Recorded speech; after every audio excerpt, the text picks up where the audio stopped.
Nunda, Mundamang Yuranja. Hello, good to see you together on Wadandi country. Nagala Kachi, Wadandi Yungan, Yali, the traditional owner, Wadandi Buja. We acknowledge Wadandi people, the country's traditional owners, and Wadandi country.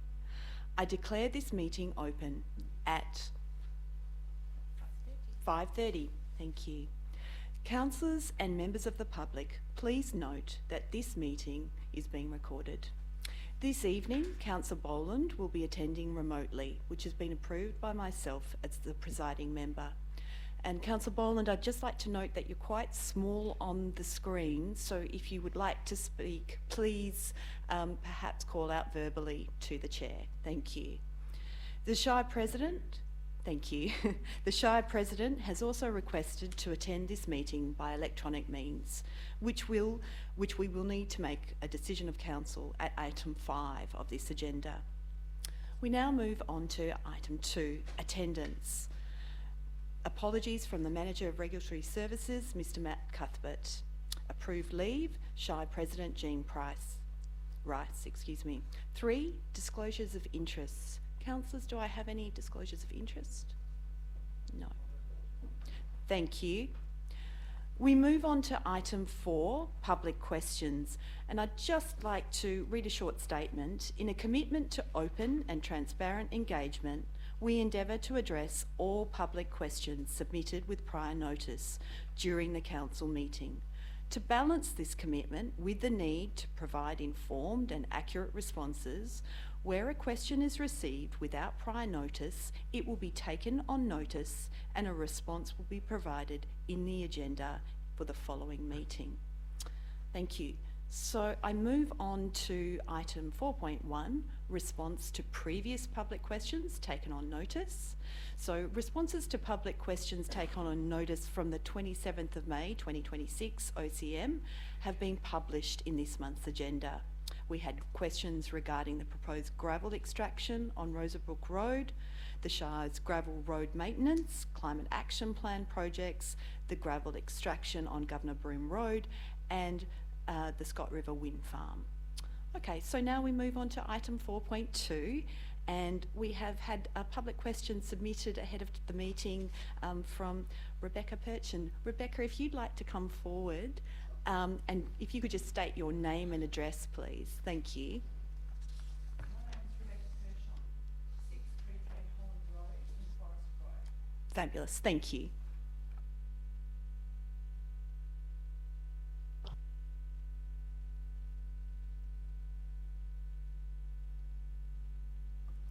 That would help. Good evening, Shire President and councillors. My questions tonight relate to regional road safety, environmental conservation and local biodiversity management. I'd like to refer to my letter sent earlier this week regarding wildlife safety virtual fencing, which uses smart headlight activated bollards to prevent vehicle-animal collisions. My first question is, will the Shire commit to investigating or initiating a 12-month pilot program for virtual wildlife fencing at a high-risk collision hotspot within our region?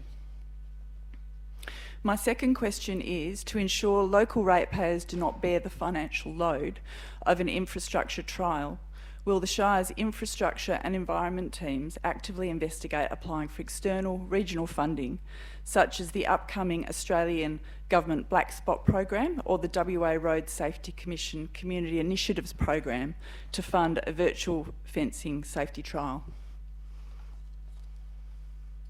Thank you, Rebecca, for your interesting questions. I will now hand over to the Director of Infrastructure, Mr. Nick Logan, to answer. Through the Chair, thanks for the questions. Yeah, the Shire would be prepared to investigate the use of that technology to reduce animal and vehicle collisions. For it to be rolled out, some of the following factors would need to be considered in that investigation. Crash data for incidents with animals is commonly underreported. which is the ticket to a lot of grant funding opportunities. Only one recorded collision with an animal on Warner Glen Road is documented on the main road's crash map data. between 2021 and 2025. That can create difficulties with both prioritising roads for any potential trial and securing grant funding without the relevant evidence of crash history. And any co-contributions to grants from municipal funds would have to be assessed against all other road upgrade and safety funding throughout the Shire. So yeah, we can look at it with a couple of qualifications in there. Great, thank you. Thanks. Okay. Thank you very much, Rebecca. Thank Okay. you. Are there any other questions from the gallery today? Thank you. Yes. Okay. Oh, sorry.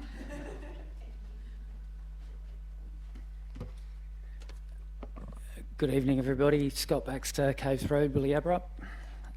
My first question relates to my formal complaint about the handling of my approved deputation at the 22nd of April 2026 Ordinary Council meeting. The Shire was copied into that complaint and was asked to acknowledge receipt and confirm the process moving forward, but that has not happened. The Ombudsman has made it clear that the Shire must first deal with this complaint through its own complaints process before the matter is escalated back to the Ombudsman. My deputation was approved, it was relevant to the item 11.1.1 and within the time, and I strongly dispute that I was causing a disturbance. I was stopped when my deputation became critical of the Shire President's own conduct and leadership, so my questions are, will the Shire now acknowledge my complaint and confirm what complaints process it will be handled under?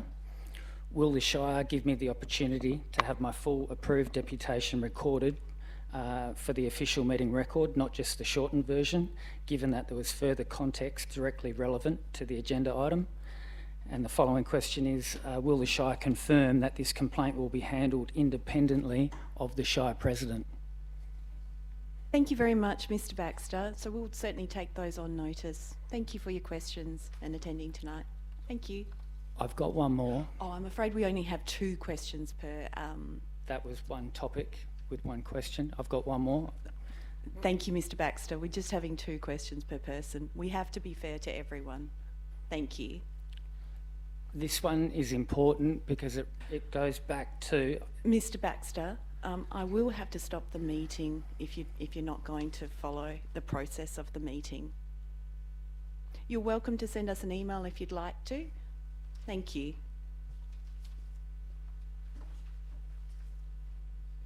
Thank you. We move on to item 5, applications for leave of absence. Members of Council, I'd like to move a motion as follows: that Council grants approval for Shire President Jean Rice to attend the remainder of this 24th of June 2026 Ordinary Council meeting via electronic means from a suitable place as defined in Regulation 14C(5) of the Local Government Administration Regulations 1996. Councillors, do I have someone who would be willing to move that? Thank you, Councillor Canal. Do I have a seconder? Thank you, Councillor Dath. Councillors, let's put that to the vote. All those in favour? Thank you. That was carried unanimously. Are there any other applications for leave? No? Okay, thank you. We move on to item 6, confirmation of minutes of previous meeting. I have before us Ordinary Council meeting May 27th, 2026. Do I have a councillor who would like to move this? Councillor Keno? Do I have a councillor? Thank you, Councillor Dath. Councillor Keno, would you like to speak to the motion at all? Councillor Dath? No, any other councillors? No? Okay, thank you. Oh, thank you. Yes, Councillor Boland. Yes, I would like to move an amendment. There's no one in the business, there's no one answering the phones until that time. So having that AI answer. I believe that the minutes are showing more content than actually came before us as the petition. So I have an alternative recommendation to amend the minutes just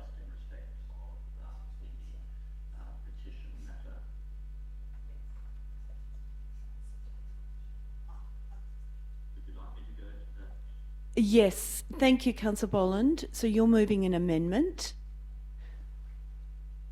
and you require a seconder. Councillors, would there be anyone willing to... Do you want me to put the amendment firstly, or? Yeah, if you'd like to read that, you may. I did circulate an email, and there's been a response from Claire Schiller around that. My amendment would be, as I put in my email, that the content of the petition that we received was, we the undersigned do respectfully request that council end the implementation of the safer speeds trial. And that would mean that it deleted the rest of the information that is in the minutes at the moment. That's the amendment I'm proposing. Okay, Councillor Boland, you'd need a seconder for this motion. Councillors, is there anyone who would like to second this motion? Certainly. Sorry, I'm just trying to find the email. So does not reflect what was presented to council. The content was live. So yeah, the advice, is this the advice from the administration that we should remove the petition from the minutes?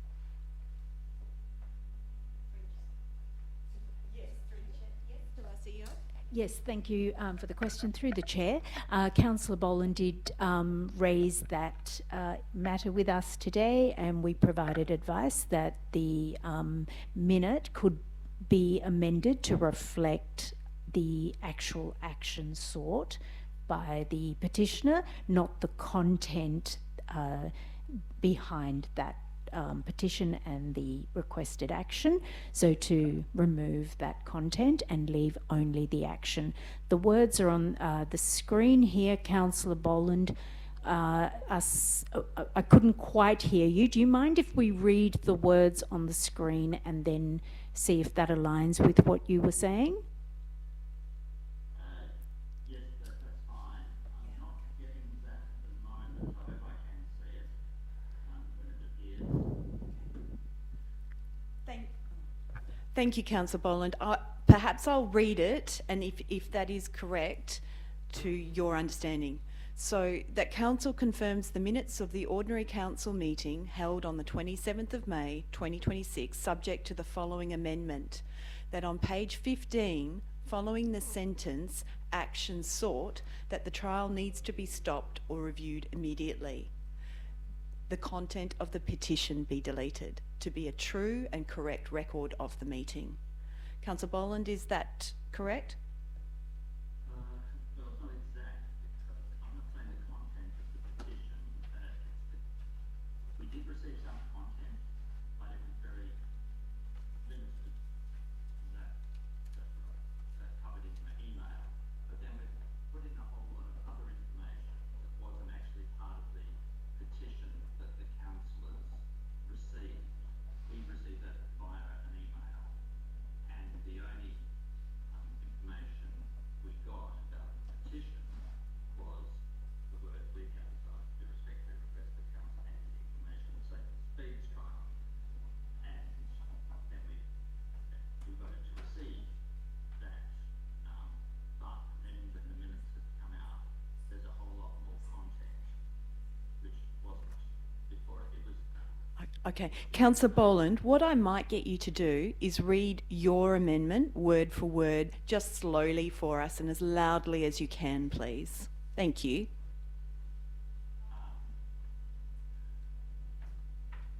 Just having to go to the, sorry, it's a bit complicated to go a number of documents, so I'll go to the document, go to the minutes.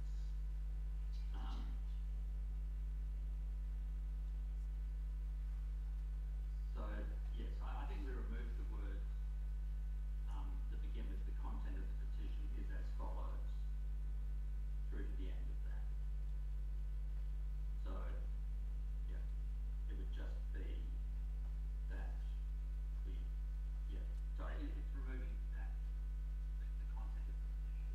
Okay, thank you, Councillor Boland. If you could just read it word for word, that would be really helpful. Thank you. That the minutes be amended to remove all the words after the content. Sorry, take out all the words after that the trial needs to be stopped or reviewed immediately.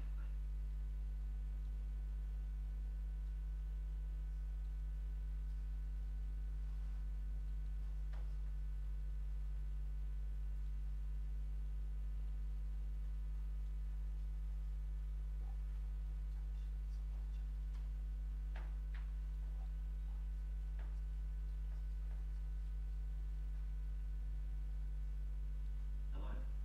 Yes, sorry, Councillor Boland, we're just writing that on the screen so that everyone can see it. Councillor Dat, do you have another question? Yeah, I just wanted to confirm, so through the chair, the CEO said that it could be, but my question was more, should it be? Like, is this an administrative thing that we should be doing?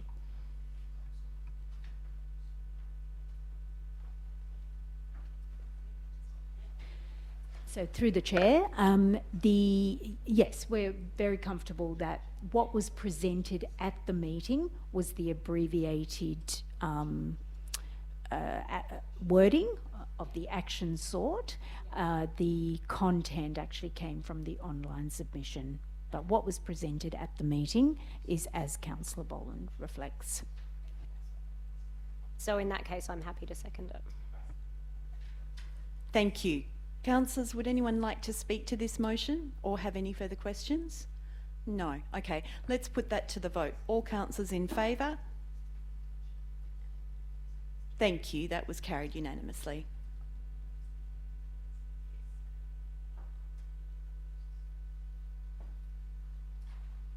Thank you. We're just ensuring that is recorded correctly. We now move to item 7, which is deputations. And we have one deputation for us tonight. So if you would like to come forward, please, and just mention your name and address, please. And just a reminder that deputations go for 5 minutes maximum.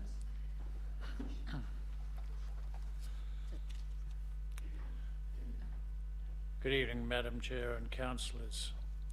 Thank you for the opportunity to speak today. And we refer to Sorry, excuse me, if you just give me your name and address, that would be wonderful. Kevin and Eva West, 12 Lock Street, Augusta. Thank you for the opportunity to speak today. We refer to item 11.2.1 RFT 02-26 Turner Street Jetty Replacement. We are the owners and occupiers of 12 Lock Street, Augusta, and we moved into the Shire in 2007 and into the town of Augusta in 2018. My wife and I would like to reiterate how important the Turner Street Jetty is to us and the town of Augusta. The jetty has been the focus of many family gatherings, and our own grandson learned how to fish from this jetty. We appreciate and acknowledge that the submitted tenders have exceeded council estimates for the replacement of the Turner Street jetty.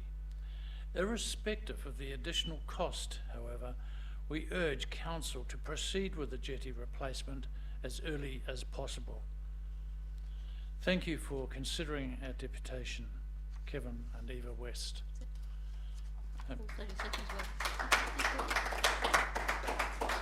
Thank you so much. It was really wonderful to hear from you directly. Yeah, if you would like to hand that to a notes taker. Thank you so much.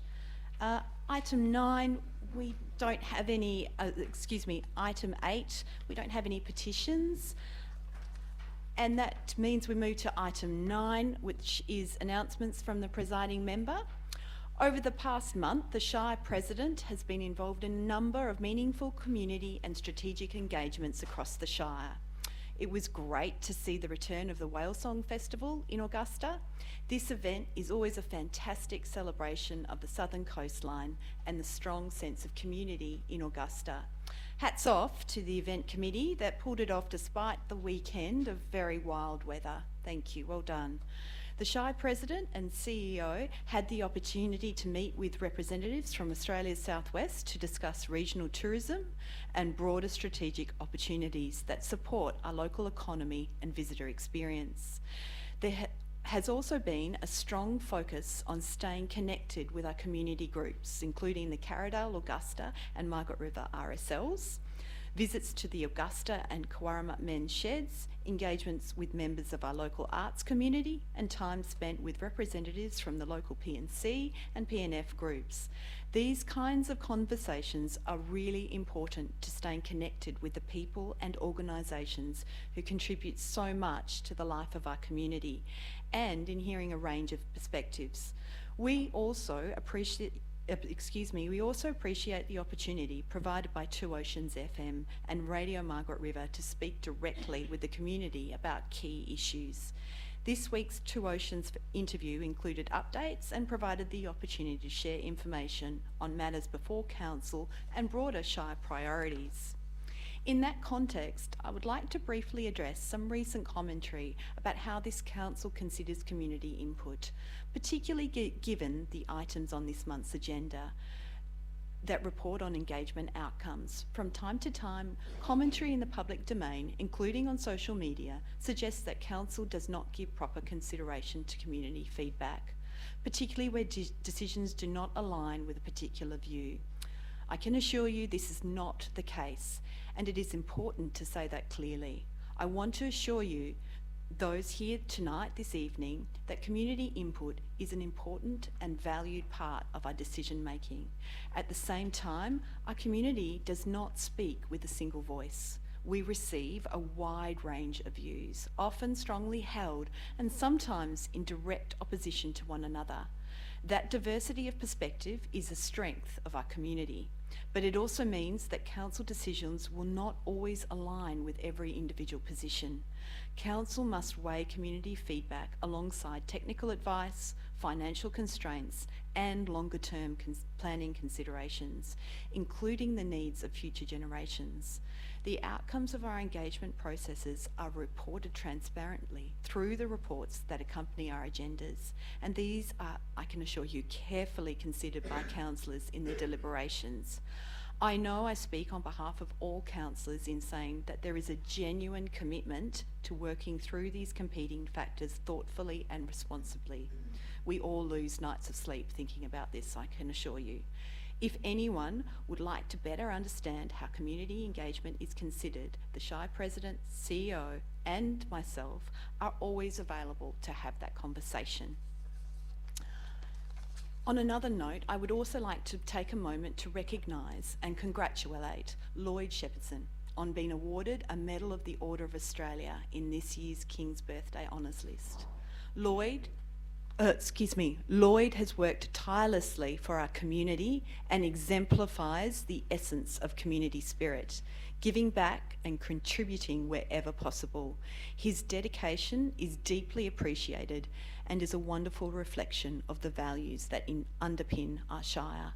And finally, it was a pleasure to welcome 50 new Australian citizens through the recent citizenship ceremonies. These occasions are always very special and a great reminder of the diversity and shared values that continue to shape our Shire. Looking ahead, there are a number of community-focused initiatives coming up, and I encourage residents to stay connected through the Shire's communication channels. Thank you.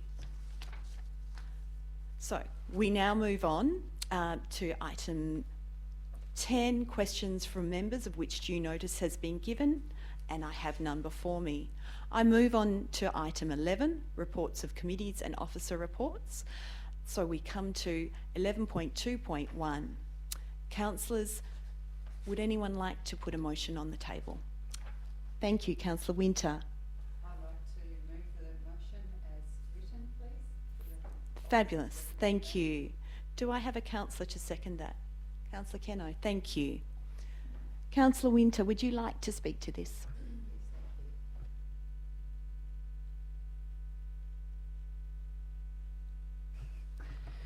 Council staff and community have already invested significant time and effort into considering the future of the Turner Street jetty, and community has engaged in good faith throughout the process.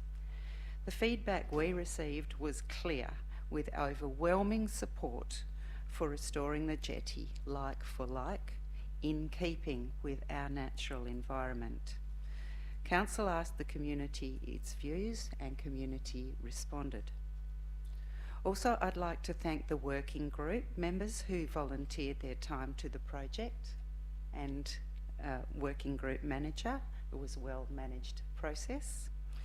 And I also wish to acknowledge the work undertaken by the CEO and staff in progressing the design approvals and procurement process. The recommendation that's before us is the result of thorough assessment and professional advice.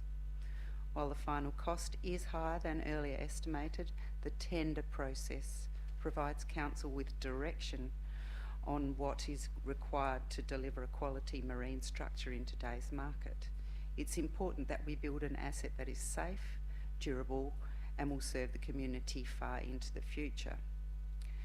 The Turner Street jetty is more than just infrastructure.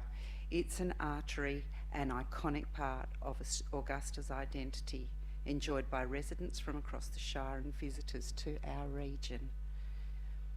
More than a view, it's a wildlife, it's a lifestyle choice. It's a place that connects people with the Blackwood River, with nature and with each other. A social hub, an invitation to slow down, and a place for future generations to learn to fish. Tonight is our opportunity to follow through on the work that's been done and deliver an outcome that reflects the wishes of the community. I commend the recommendation to the council. Thank you, Councillor Winter. Well said. Councillor Kenno. I've written mine as well. I wanted to make sure I stay on track with this one. It has certainly done my head in, like everyone else, but I do support the officer's recommendation, and like everyone else, I've had many sleepless nights. Which way to go? I want to be clear about what's before us tonight. In February, we unanimously decided that following a community reference group process and detailed, you know what's going to help us put these on? And a detailed design phase. Tonight's question is narrower, whether we accept this tender and fund the shortfall. It might feel like a fresh decision on the jetty itself, but it's really a decision about a contract and a budget gap. That said, this moment's worth using to reflect on the process that got us here, because this is where I'm struggling, particularly when we constantly hear from the community that it could have been done cheaper. We're required under the local government regulations to publicly tender contracts over $250,000. I support the principle. It protects the ratepayers from favouritism and drives competitive pricing. But it doesn't always deliver on that promise in practice. 37 organisations requested our tender documents and only 6 submitted. That gap for me points to a real problem. The compliance burden of a formal tender process favours larger firms with dedicated tendering staff over the local tradespeople and small contractors that our community would prefer to support, but who don't have the designated staff or time to compete in the rigorous tender process.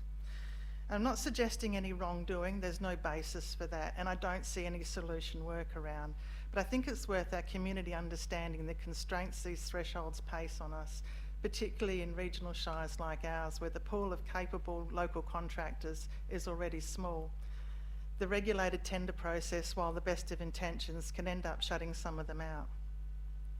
On the substance of tonight's decision, this jetty serves no real transport function, but it carries genuine sentimental amenity value to a very large proportion of our community.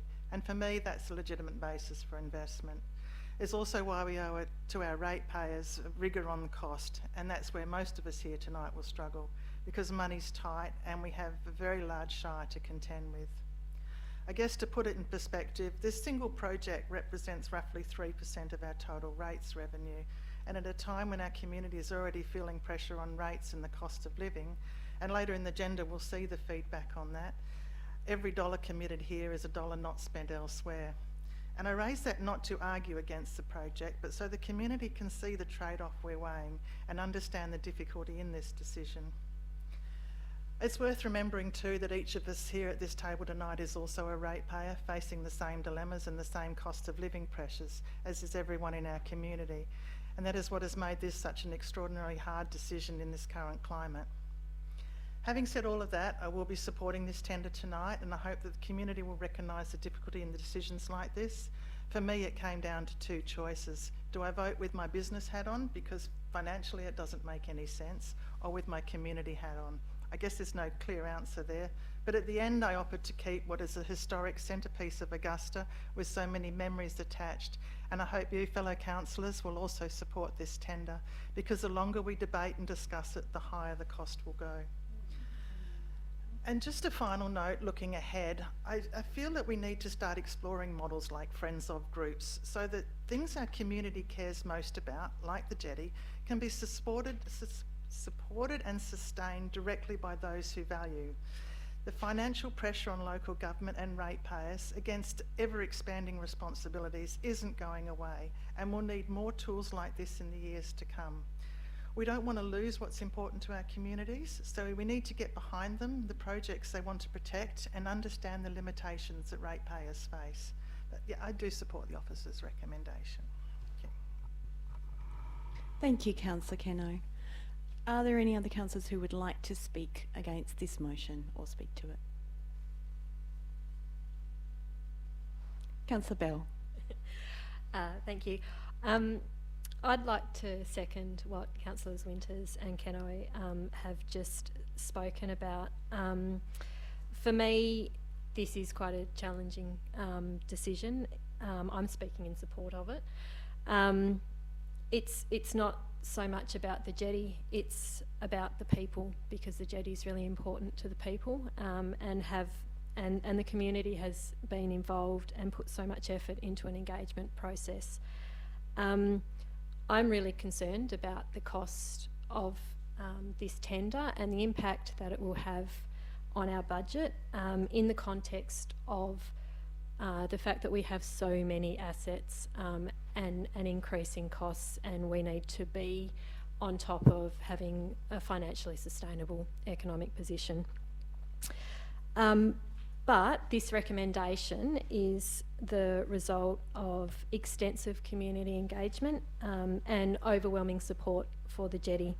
So I reluctantly support spending such a huge amount of money on a single small piece of infrastructure. But I thank the community for their involvement in this process, and I thank the staff for their commitment and dedication to working with the community. And yeah, further to what Councillor Keno was saying, I think moving forward, what can we learn about this? And I think that I'd like to maintain that engagement with the community. And you know, what opportunities are there moving forward for a better outcome, for a more financially sustainable outcome, and how can we work with you to achieve that? So thank you to everyone that was involved, and yeah, I support this motion.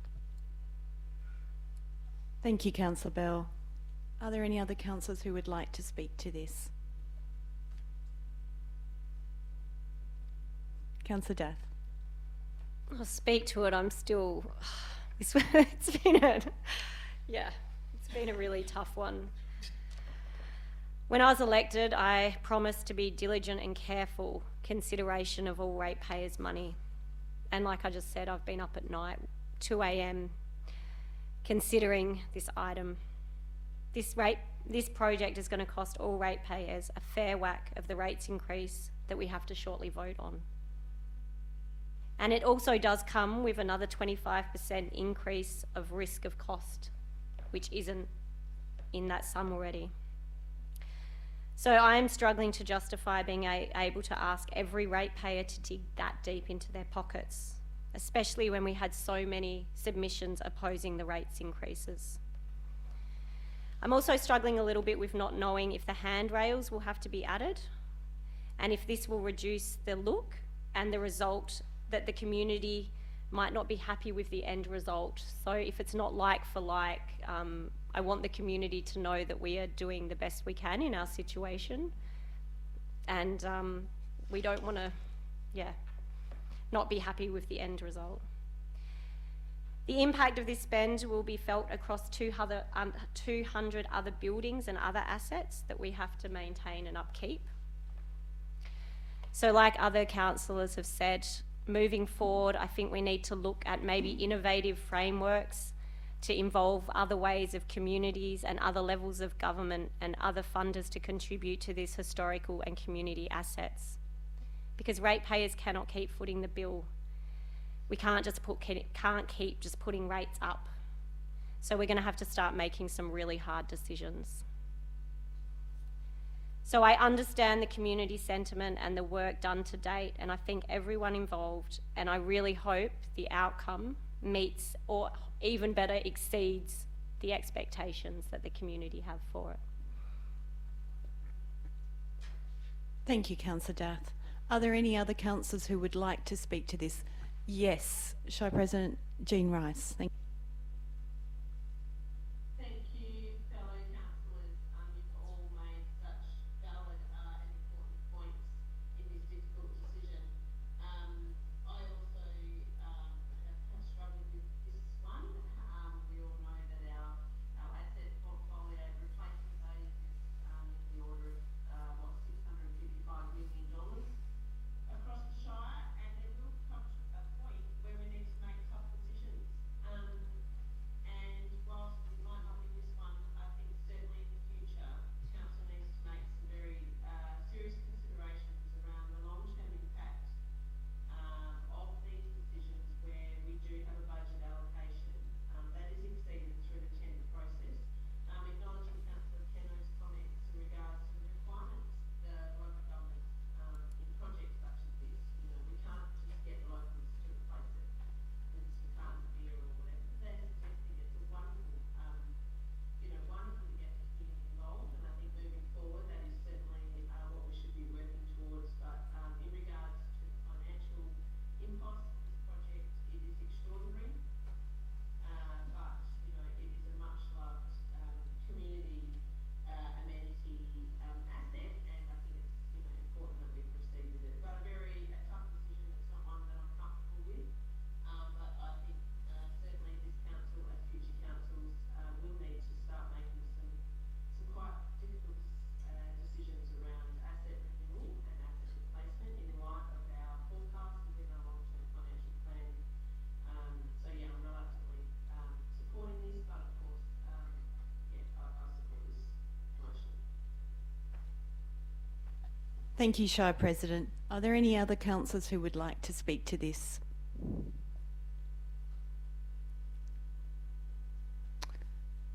No? Okay, thank you. Perhaps I'll just conclude our discussion by saying thank you, councillors. I think you all eloquently spoke to this. And it certainly is a much-loved, iconic part of Augusta. And I think we've heard clearly from the community about how important it is, and we've engaged in a dialogue. And we've, I guess, spoken to the community about some of the offsets that we need to do this. I think the community is aware of the cost and how much, I suppose, ongoing pressure this will put on our budget. However, this landmark will last for at least 50 years, which is really important to think about. So I think that's a worthy consideration. And we've engaged in a point of trust too. If we are going to ask the community to engage with us and consider carefully, then we need to, I guess, follow through and follow through. So I commend this to my fellow councillors. Can we put it to the vote? All those in favour?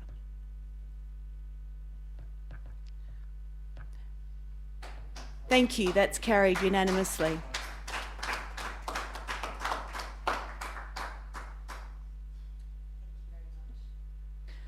We now move on to item 11.3.1, minutes of the Audit, Risk and Improvement Committee from the 27th of May 2026. Councillors, do I have anyone willing to put that on the table? Thank you, Councillor Keno. Do I have a seconder? Yes. Thank you, Councillor Winter. Councillor Keno? No, thank you. No. Councillor Winter? No? Thank you.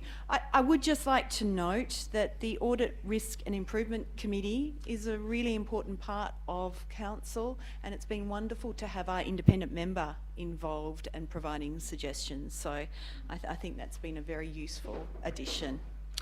Councillors, can we put this to the vote? All those in favour? Thank you. That was carried unanimously. We now move on to item 11.3.2, the submissions on the proposed 2026-27 differential rates. Councillors, do I have someone who'd be willing to put a motion before us? Oh, thank you, Councillor Keno. You're working hard. Thank you.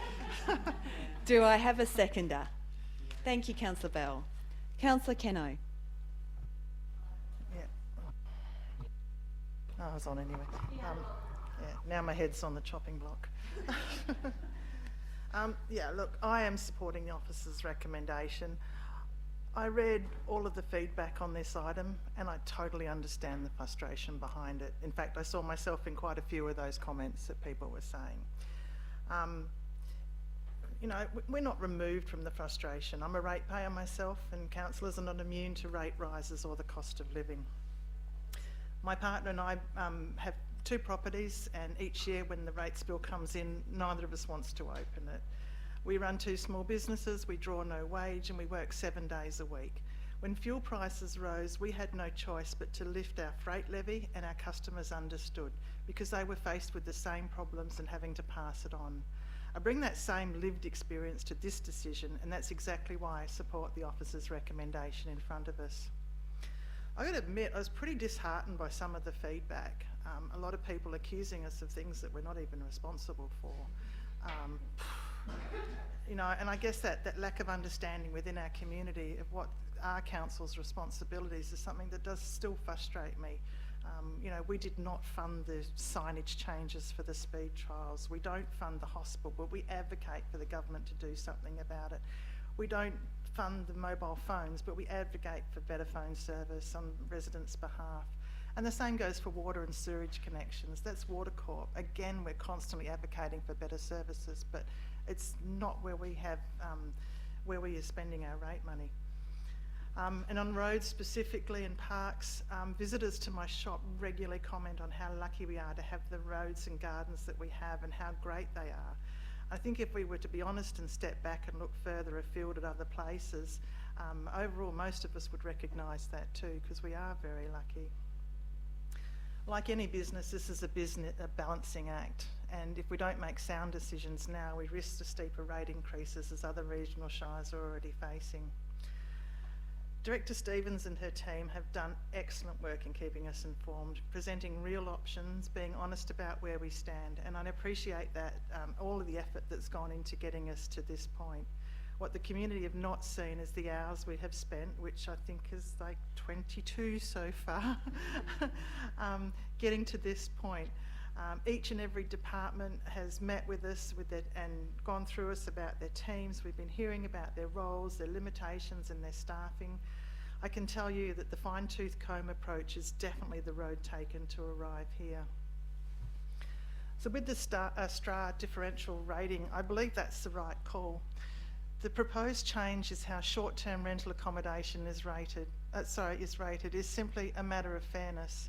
These properties operate as commercial accommodation businesses, generating commercial income, often in direct competition with local motels, caravan parks and hotels. Businesses already paying commercial rate and carrying the costs that come with it. It's not equitable for one set of accommodation providers to carry commercial rate while accommodation provider next door pays residential rates purely because of how the property is titled.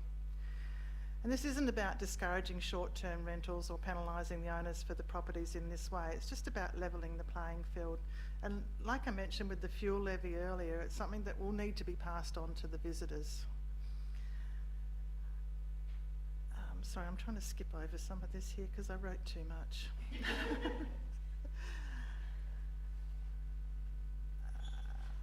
Yeah, look, why I'm supporting this this recommendation, I joined this council frustrated with rate increases, believing the Shire wasn't doing enough to control the costs or treat ratepayers fairly.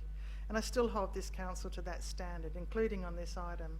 And having looked closely at both parts of this recommendation, I believe that the rate increase reflects a genuine, unavoidable rise in costs, and the STRA change corrects a real inequity between ratepayers doing the same thing under different rules.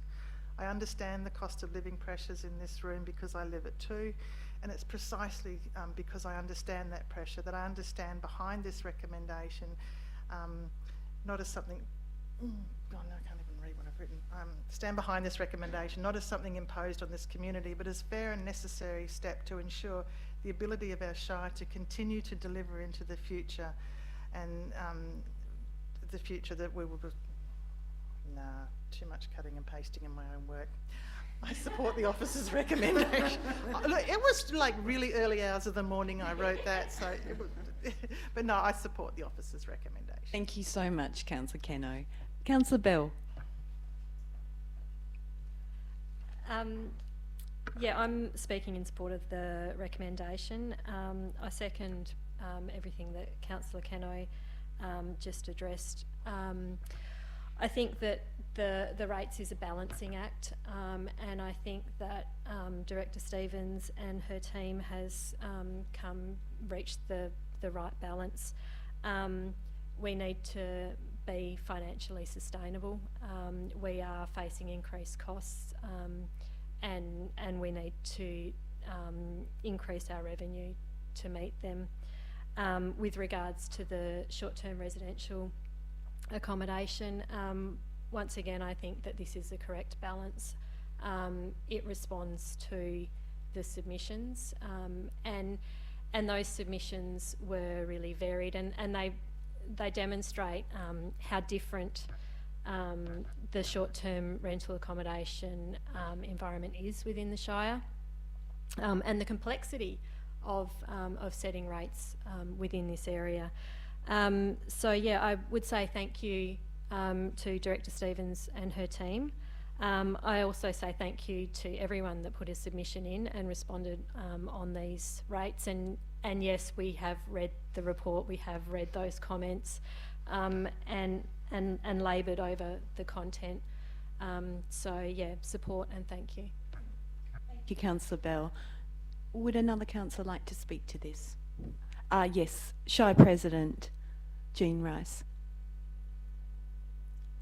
Thank you, councillors.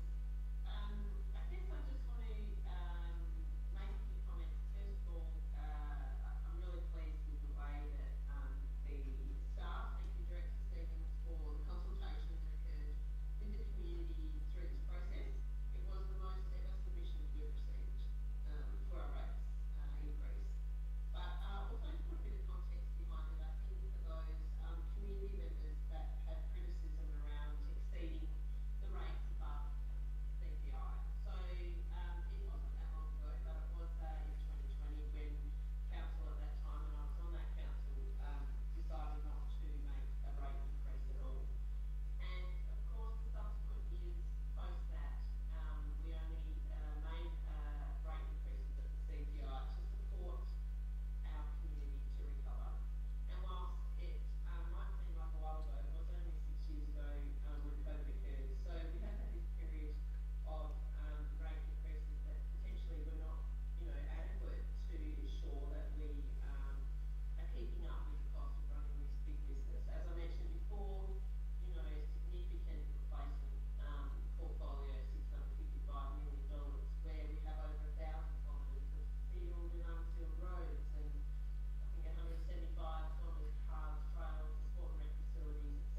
Thank you, Shire President Jean Rice. Are there any other councillors who would like to speak to this? Yeah, Councillor Dath. Oh, apologies. Yeah, Councillor Dath and then... Okay, Councillor Boland, would you like to speak to this? Yes, thank you. I'm supportive in part. I think a lot of good work has been gone into by the administration, and appreciate the feedback we've had from the community. I think it's much greater this year than in previous years, and I think it's a good thing that there's that community participation. The difficulty I have though is that we seem to be departing from the strategy that we had landed on, which was to rate simplification, and we seem to be now going the other direction. Recommendation that there would be a new category created, which will make things more complicated. So the original proposal that we put out was appropriate, well thought through, because basically there is an increase in value of a property if it can be used for short-term rental accommodation, and accordingly there would be the greater value of property leads to a greater increase in rates. So I think that was quite an equitable position that we put down. The public comment, there was a lot of contrary comment, and I think a lot of that is understandable on the basis that most people would not be having to have a rate increase.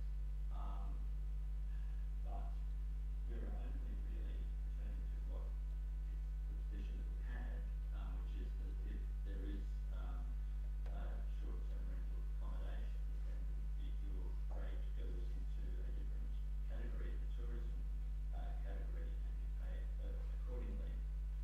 So, although we've had that feedback, I think it is largely on the basis of increased payment of rates, understandably, but I think we have to balance up what is fair and reasonable and practical in terms of reducing our rate, the amount of rate, sorry, the categories of rates we have. So I would actually be foreshadowing an amendment that what we put out previously would be what we are proceeding with in terms of the short-term rental accommodation situation. Thank you, Councillor Boland. Oh, I don't know whether you want, sorry, just one other thing, is that when in terms of us, Councillor Melbourne and myself participating in this meeting, we're not actually getting the rolling situation with the minutes. So if there is any amendment, or if I'm not seeing that, which was the difficulty that happened before when I was moving an amendment, so it's somewhat difficult without that appearing. But thank you, Councillor Boland. Your foreshadowed alternative motion is now on the screen, just for your information. So all councillors and members of the gallery can see it. yeah, I'll check on that because the Director of Finance and Corporate did send me through something earlier, which was on the lines of the council received a submission on differential rates and minimum payments proposed for the 2026 financial year, and two, advised the submitters that no changes are proposed to be made to rates and minimum payments. So is that the amendment? That is exactly what we have before us, correct? Okay, all right. Just like to make one comment on that, which is that it seems to lose the other part of what was in the recommendation about the 5.6% increase, and so I'm not quite sure why that did not make it into this. Okay, Councillor Boland, sorry, just to let you know, we can't speak to it, but is that wording correct? So the alternative motion is 1, receives the submissions on the differential rates and minimum payments proposed for the 2026-27 financial year, and 2, advises the submitters that no changes are proposed to be made to the differential rates and minimum payments, and I guess B would be a 5.6 increase in total rates revenue with additional revenue generated from property growth and the revised treatment of hosted short-term rental accommodation. Yes, thank you for including that last bit. Yes, I think that sort of satisfies what I was saying before, that seemed to go missing, which is, yeah, quite a lot. But yeah, no, that's what I'm proposing, that amendment. Great, thank you, Councillor Boland. Are there any other councillors who would like to speak to this? No? Okay, thanks. Just in conclusion, thank you so much. Oh, no.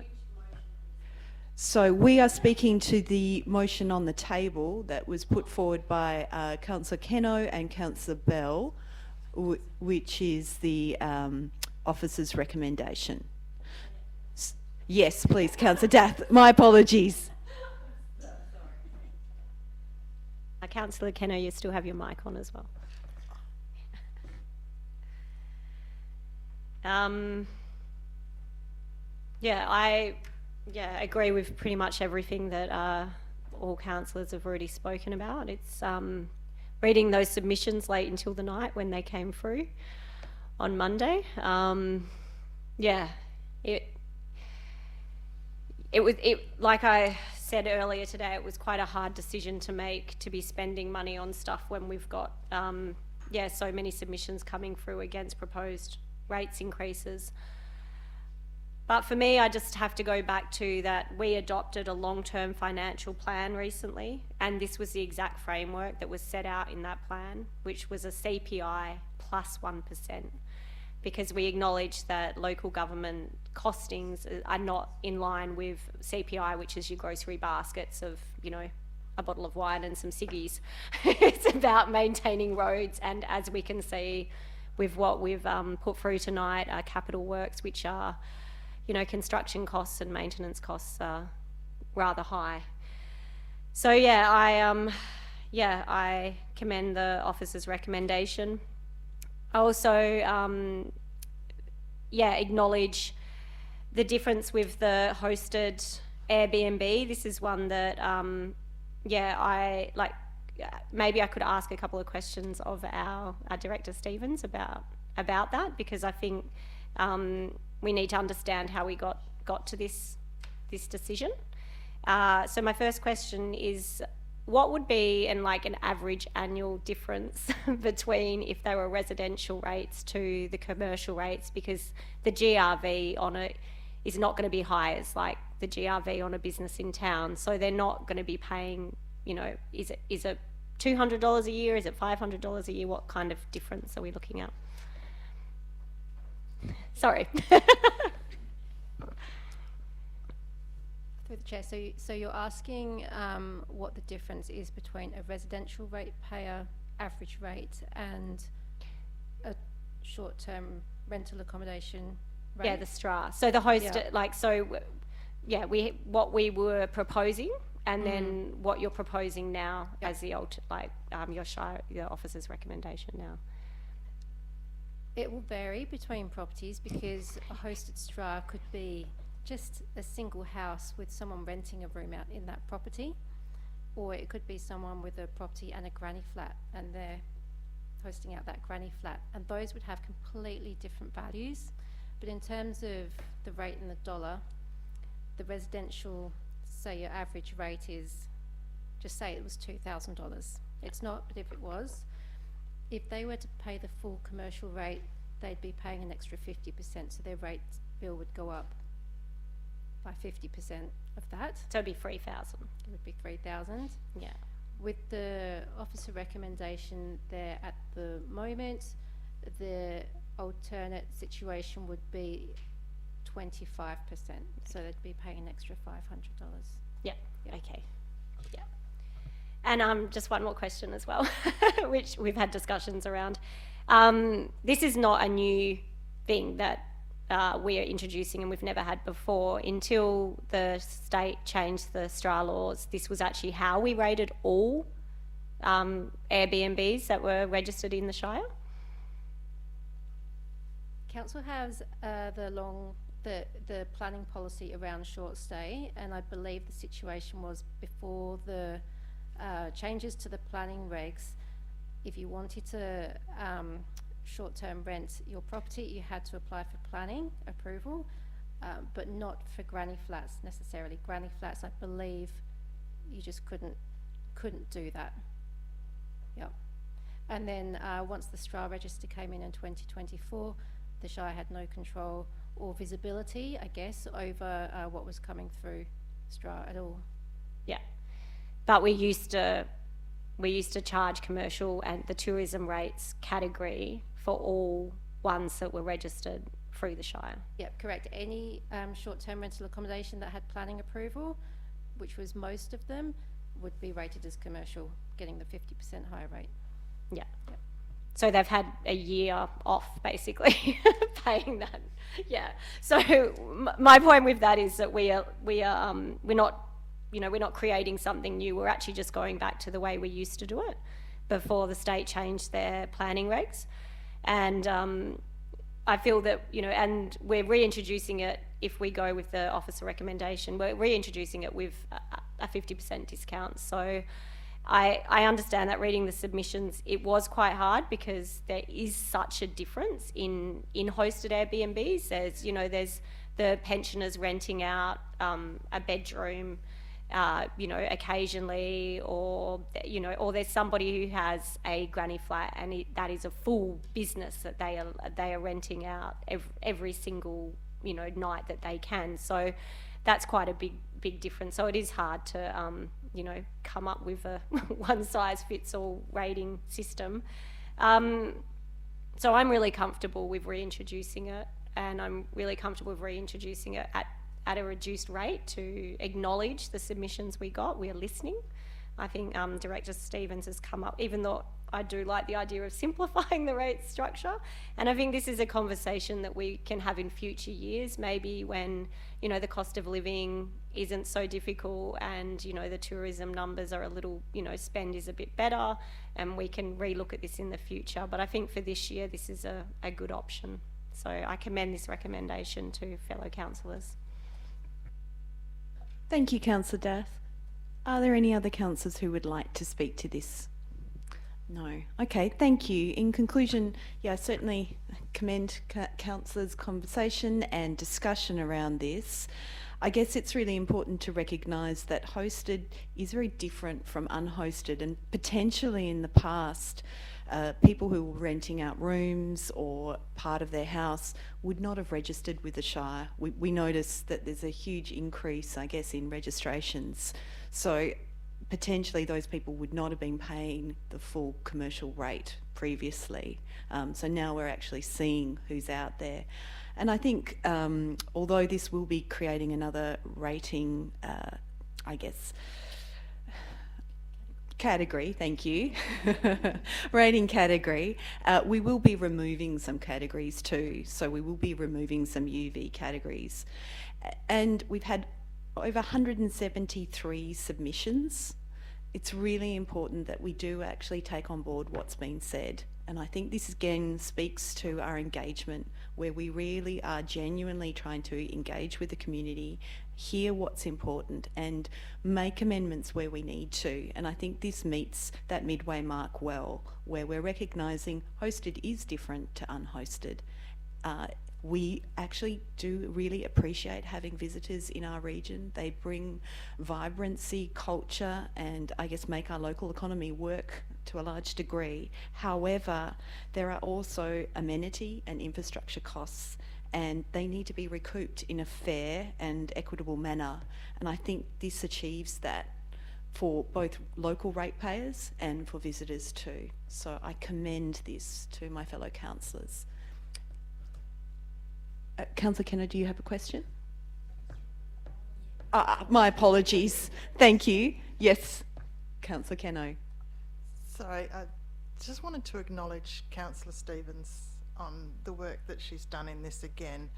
Yeah, as Countdown's director. I'll try this. I probably should have gone for a swim down at the jetty too. Director Stevens on the job that she's done, because she sat through all of the briefings and the public meetings and went away and came back with another option for us to consider.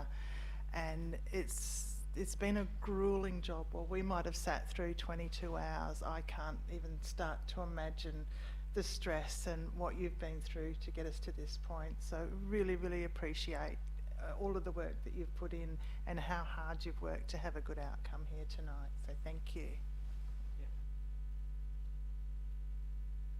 Thank you, Councillor Keno. Very well said. And I think we're all in agreement. Thank you. Councillors, can we put that to the vote, please? All those in favour? No. Okay, thank you. That was passed. Yes, 7-1. Thank you. And Councillor Boland against. Thank you, councillors. We now move on to item 11.3.3, the acting CEO or temporary employment of CEO policy. Councillors, do I have anyone who would like to put this on the table? Thank you, Councillor Bell. And a seconder, Councillor Dath. Thank you. Councillor Bell? No? Councillor Dath? Would any other councillors like to speak to this? No? Well, thank you. I think this is obviously a fairly common sense approach to ensuring that we manage the Shire and all operations effectively. So thank you. Let's put that to the vote. All those in favour? And that's carried unanimously. Thank you. We move on to item 11.3.4, list of payments for May 2026. Do I have a councillor who would like to put that on the table? Councillor Forte, thank you. And a seconder? Thank you, Councillor Winter. Councillor Forte, would you like to speak to this? No? Councillor Winter? Thank you, councillors. We've spoken a lot tonight about the budget, and we've certainly been across all of the numbers and considering them carefully. So let's put this to the vote. All those in favour? Thank you. That was carried unanimously. And we move on to more of Director Stevens' work. Item 11.3.5, the financial activity statement for April 2026. Councillors, do I have anyone who would like to move this motion? Councillor Forte, thank you. And a seconder? Councillor Dath. Councillor Forte?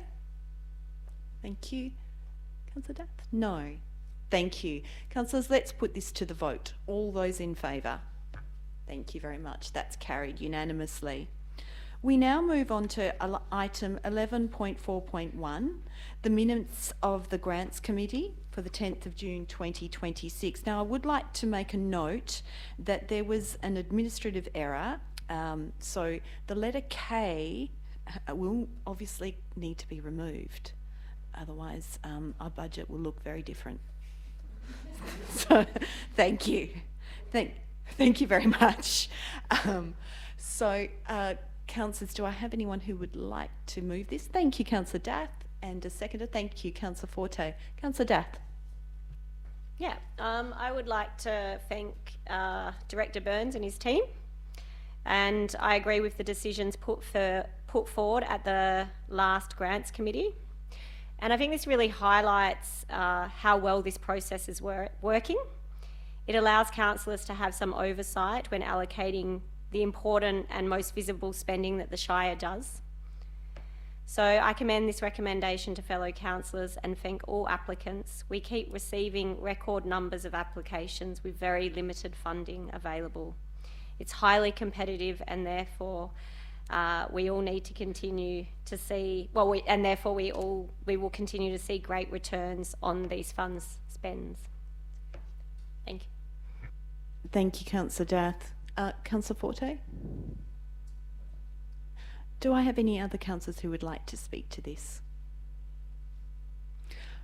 I guess I'd just like to say a huge thank you to all of the people who applied for this funding. We really are lucky, I feel, in this community to have such engaged community groups, and I guess people who care so much and are willing to work so hard to get the best environmental outcomes and community outcomes for our Shire. And I think it's really important that we do support that and also acknowledge the administrative role in that too. So I commend this. Councillors, would we like to put this to the vote, please? All those in favour?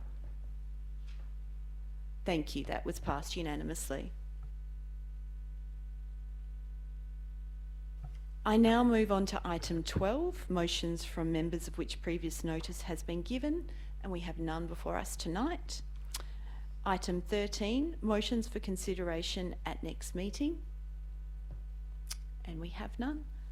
And we move on to item 14, new business of an urgent nature, and we have none before us.